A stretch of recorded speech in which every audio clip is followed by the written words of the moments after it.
So on the same album, you had E-40. Like, tell me that process of getting E-40, being a 16-year-old having E-40 on the album.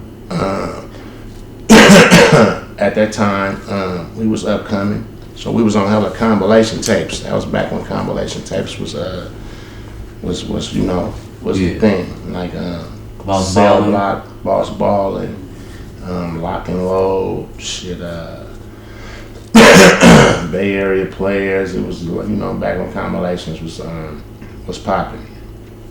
We always was known for coming with a dope song on them compilations. As 3 times.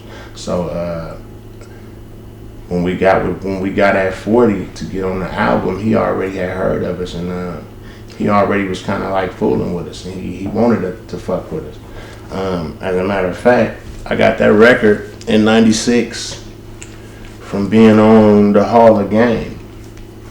I'm on a song called If It's Major. It's called Ring. If it's major, hit me on my page. Yeah. I was one of the 40 favorite out the group, you know what I mean? And he picked me to be on that song, me, him, and Spice One, you know what I mean? So I was on that album, and then he jumped on Stacking Chips, you know what I mean? But 40 he was fucking with us at the time, you know what I mean? Back then, that was, the Fashizi and all that shit. That was back, 96, 97. Yeah, you said my niggas from 3 Times Crazy laced me, told me how to say Fashizi. For sure. Yeah. How did that happen? That was a part of our lingo. That's how we was talking back then, off the Fashizi, you know what I mean? Off the Easy, the Beezy, you know what I mean? Bruh coming with the Easy, you know what I'm talking about? I was finna do the damn Easy, you know what I mean?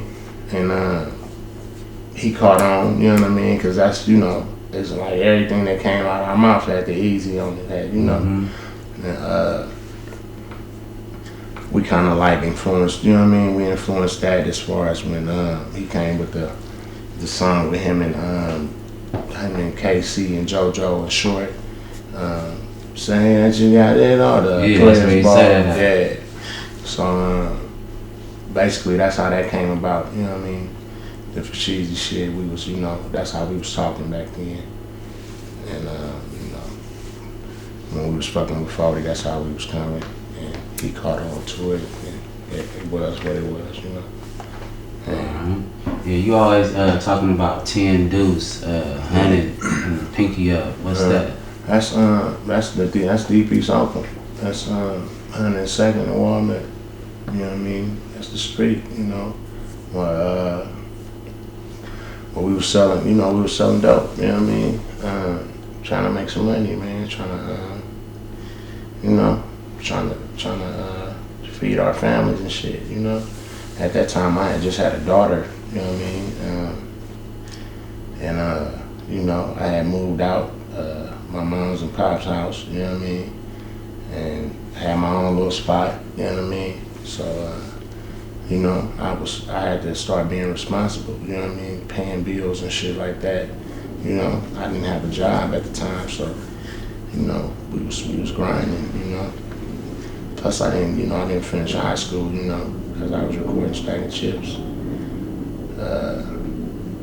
Long story short, that was the block we was repping, you know what I mean? That was where we was from, we was from Walnut, you know what I mean? So, I was screaming it on every song. That's all, that's what it was about, where you from, you know what I mean? Where turf you from? I'm from DP's Oakland, I'm from Walnut, I'm from the 100's, you know what I mean? Pinky finger up, nigga, 10 deuce, 102nd, you know what I mean?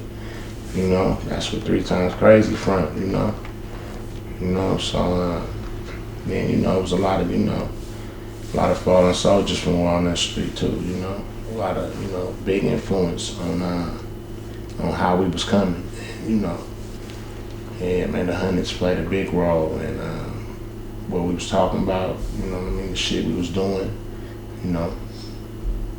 and we was we the dopest niggas in Oakland, man, we had that attitude without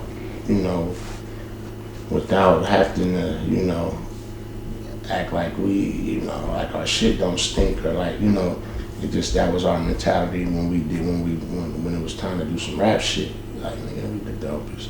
You know what I mean? you know. So